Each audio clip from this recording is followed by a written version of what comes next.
सौंदती यात्रेसाठी गोकुळची सेवा रवाना. संचालक चेतन नरके यांच्या हस्ते गाडीचे पूजन. बेळगाव जिल्ह्यातील प्रसिद्ध सौंदती येथील रेणुका देवीची यात्रा 1 डिसेंबर पासून सुरू होत असून लाखो भाविकांच्या ओघासाठी कोल्हापूर जिल्हा सहकारी दूध उत्पादक संघ अर्थात गोकुळने नेहमीप्रमाणे यंदाही उत्तम सेवा उपलब्ध करून दिली आहे. गोकुळचे चेअरमन नवीद मुश्रीफ, माजी चेअरमन अरुण डोंगळे, ज्येष्ठ संचालक विश्वास आबाजी पाटील आणि सर्व संचालक मंडळाच्या मार्गदर्शनाखाली सौंदती यात्रेसाठी गोकुळचे दूध आणि दुग्धजन्य गाडीचे पूजन कोल्हापुरातील ओढ्यावरील रेणुका मंदिर येथे गोकुळचे संचालक चेतन नरके यांच्या हस्ते पार पडले. पूजेनंतर गाडी सौंदतीच्या दिशेने रवाना करण्यात आली. प्रतिवर्षीप्रमाणे याही वर्षी यात्रेदरम्यान भाविकांसाठी पूजा अर्चा, नैवेद्य, चहा पाणी या कार्यक्रमांसाठी गोकुळ मार्फत गुणवत्तापूर्ण आणि दूध आणि दुग्धजन्य पदार्थांची उपलब्धता कायम राहील असे संचालक नरके यांनी सांगितले.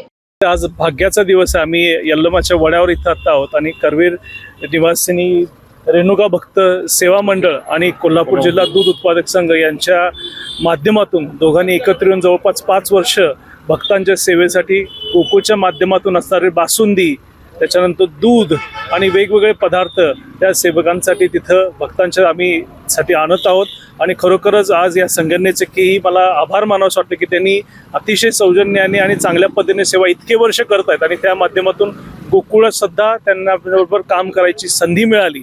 आणि याचबरोबर कोल्हापूर शहर नाही तर करवीर विभागातले देखील लोक इथं आज हजर आहेत आणि त्या माध्यमातून गोकुळचं नाव चहूबाजूला होऊ दे. चांगले शेतकऱ्यांचे पदार्थापासून दुधापासून बनवलेले पदार्थ आपल्या जास्तीत जास्त भागापर्यंत पोहोचवणं हे देखील यामागचं कौशल्य आहे. पण या सौंदती यात्रेच्या निमित्तानं आम्ही या सगळे इथे एकत्र आहोत आणि पूर्णपणे सर्व भक्तांना आमच्याकडून जेवढी आम्ही सेवा चांगली देता येईल, गोकुळच्या मार्फत चांगल्या गोष्टी आम्ही देता येईल याचा प्रामाणिक प्रयत्न या सौंदती यात्रेच्या माध्यमातून आम्ही करत राहू. या प्रसंगी गोकुळचे मार्केटिंग अधिकारी लक्ष्मण धनवडे तसेच कोल्हापूर जिल्हा रेणुका भक्त संघटना आणि करवीर निवासिनी रेणुका भक्त संघटनेचे तानाजी चव्हाण, गजानन विभूते, केशव माने, मोहन साळोखे, प्रदीप साळोखे, अनिल देवणे, बाबूराव पाटील, सुरेश बिरंबोळे, शिवाजी देवकुळे, कृष्णात सुतार, दयानंद गाभाडे यांच्यासह अनेक भक्त उपस्थित होते.